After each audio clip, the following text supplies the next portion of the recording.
Have you ever looked at your relationship history and noticed a familiar thread? Not just a type, but a thread. The same dynamic showing up in different bodies, different faces, different love languages, and different love bombs. But underneath it all, the same pattern playing out again and again. Have you ever given everything, and I mean absolutely everything, to someone who gave you the bare minimum in return? And you told yourself that if you just loved them better, gave them more and needed less, they would finally choose you and they would finally see you.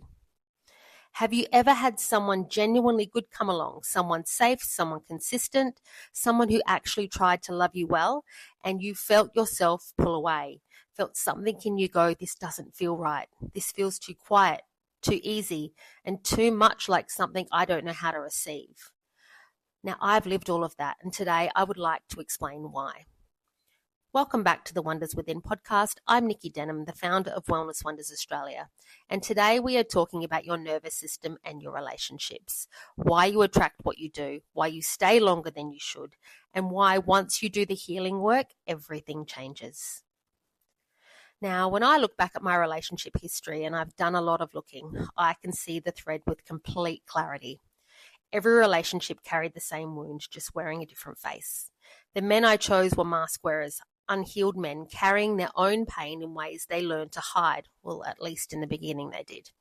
Some were charming on the surface and unavailable underneath, and I, without ever consciously choosing it, kept walking towards them because they felt familiar. Not safe, just familiar. And for a nervous system that grew up in chaos and unpredictability, familiar and safety can feel like exactly the same thing, even when they are anything but. Now, I gave everything in those relationships, my time, my energy, my presence, my patience, and my sense of self. I poured myself out completely. Now, not because I was generous, but because somewhere very deep down, I believed that love had to be earned, that I had to give in every possible way, far more than I ever received, just to deserve a place beside someone.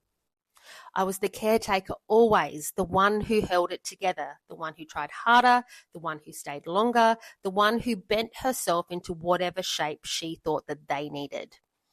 And when they still didn't choose me, not really, not fully, I didn't see it as a reflection of them. I saw it as a reflection of me, of my worth, of how much more I needed to give. That pattern ran through relationship after relationship. Now, there was one particular relationship that I had when I was in that for quite a few years, and it was just after my second marriage ended, that looked very different on the surface. Someone who seemed consistent, who presented as steady, and I still couldn't receive it. My body simply didn't know how, couldn't trust it, couldn't settle into it, and what was being offered felt unfamiliar in a way that my nervous system read as wrong, as unsafe, and as something to be suspicious of. And I was highly suspicious of everything.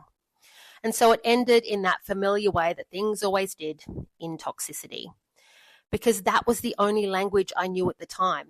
Now, I have sat with that many times, and the grief of something I wasn't yet healed enough to hold.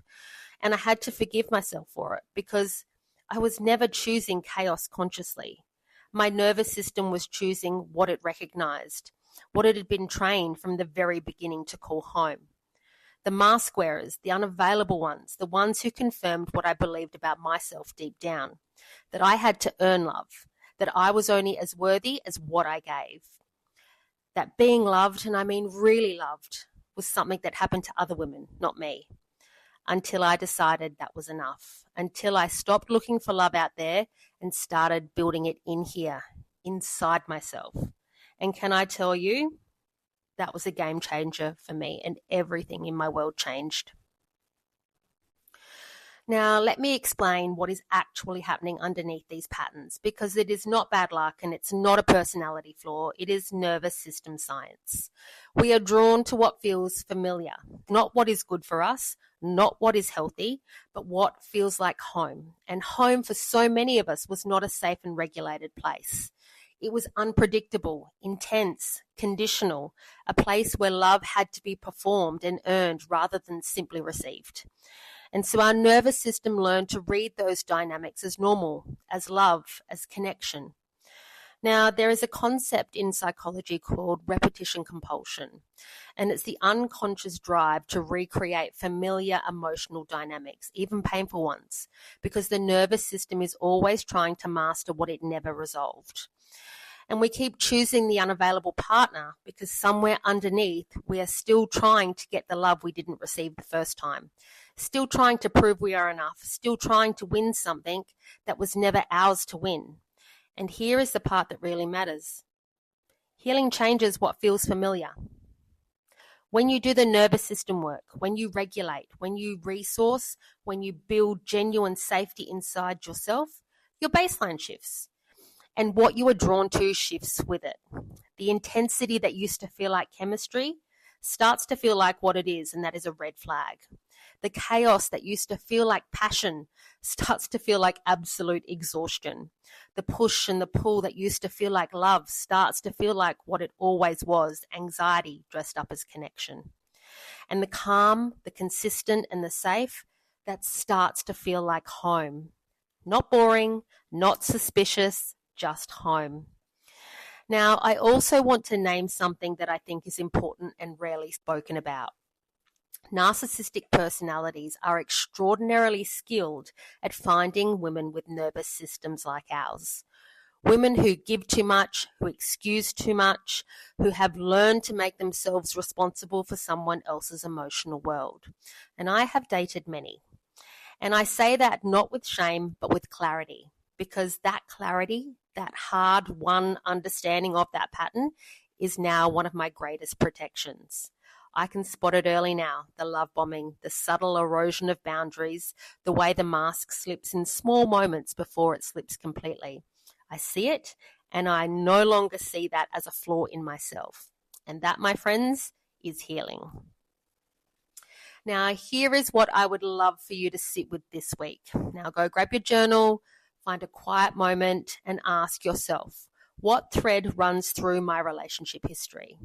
Now, not surface details. I'm talking about the underlying dynamic. Was I always the caretaker, always the one who gave more, always the one who chased or performed or bent herself into a shape? And then ask, what did those relationships confirm about what I believed about myself? Because the relationships we choose are almost always a mirror, not of who we are, but of what we believe we deserve.